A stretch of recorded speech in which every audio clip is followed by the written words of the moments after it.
अगली खबर का रुख करेंगे भोपाल से। अगली बड़ी खबर जो इस वक्त की हमें मिल रही है,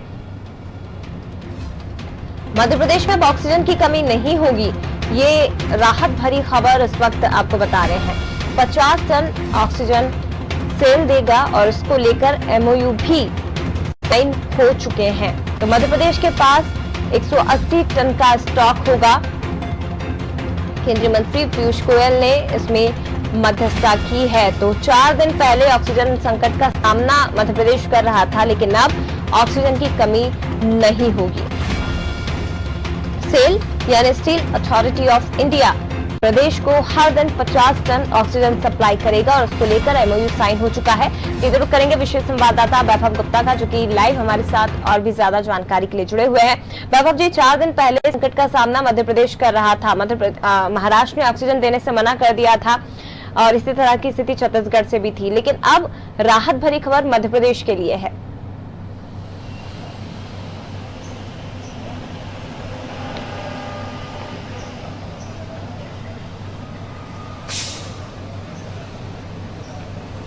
जहां 4 दिन पहले मध्य प्रदेश में ऑक्सीजन को लेकर संकट था, अब वहीं महाराष्ट्र में ऑक्सीजन को लेकर संकट खड़ा हो गया, क्योंकि ग्रामीण इलाकों में कोरोना पॉजिटिव मरीजों का जो ग्राफ है वो तेजी से बढ़ता जा रहा है। यहाँ मध्य प्रदेश की हम बात की जाए तो मध्य प्रदेश में केंद्रीय मंत्री पीयूष गोयल की मध्यस्थता के बाद SAIL Steel Authority of India 50 ton जो ऑक्सीजन है वो प्रतिदिन मध्य प्रदेश को देगा। तो मध्य प्रदेश में अब 180 टन ऑक्सीजन प्रतिदिन मिलेगी। हालांकि जो जरूरत है वो 180 टन है, तो स्टॉक से ज्यादा ऑक्सीजन अब मध्य प्रदेश को मिलने लगेगी। इसके साथ ही एक और जो जानकारी मिली उसके मुताबिक कि 50 टन अतिरिक्त ऑक्सीजन भी सेल मध्य प्रदेश को दे सकता अगर जरूरत पड़ेगी तो।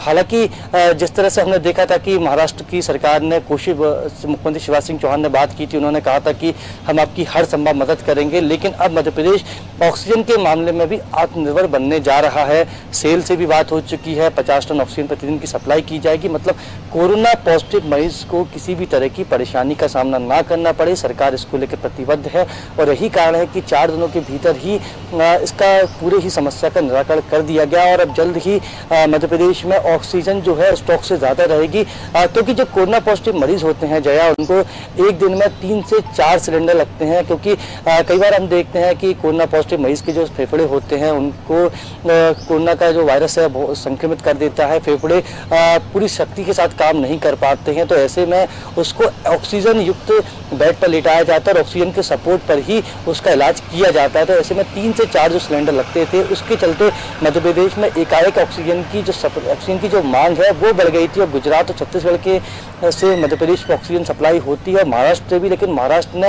एन मौके पर ऑक्सीजन की सप्लाई मध्य प्रदेश में थोड़ी सी कम कर दी थी, जिसके चलते मध्य प्रदेश में एकाएक संकट घबरा बढ़ता गया। तो उसके बाद मुख्यमंत्री शिवराज सिंह चौहान ने अपने अधिकारियों से भी बातचीत की कि किस तरीके से हम ऑक्सीजन के मामले में आत्मनिर्भर बन सकते हैं। केंद्र सरकार की ओर से कई मशीनें भी भेजी गई जो कि हवा को ऑक्सीजन में कन्वर्ट करते हैं। वहीं अब सेल की ओर से भी 50 टन ऑक्सीजन प्रतिदिन मिलेगा। तो हम कह सकते हैं कि सरकार की द्वारा तत्परता से जो प्रयास किए गए उन प्रयासों का ही ये सफल प्रयास है और ये फल रहा है कि जल्द ही मध्य प्रदेश में अब 180 टन से ऑक्सीजन प्रतिदिन। बिल्कुल, सरकार के ही सफल प्रयास रहे हैं, जिसके बाद ये नतीजा हमें देखने को मिला कि अब मध्य प्रदेश में ऑक्सीजन की कमी नहीं होगी और मध्य प्रदेश ने स्टील अथॉरिटी ऑफ इंडिया यानी कि सेल से इस संबंध में एमओयू साइन किया है और इसकी पुष्टि खुद सीएम शिवराज सिंह चौहान ने एक ट्वीट के जरिए की है। वहीं इसकी पुष्टि उद्योग विभाग के प्रमुख सचिव ने भी की है, यानी कि अब मध्य प्रदेश में ऑक्सीजन की कमी नहीं हो पाएगी।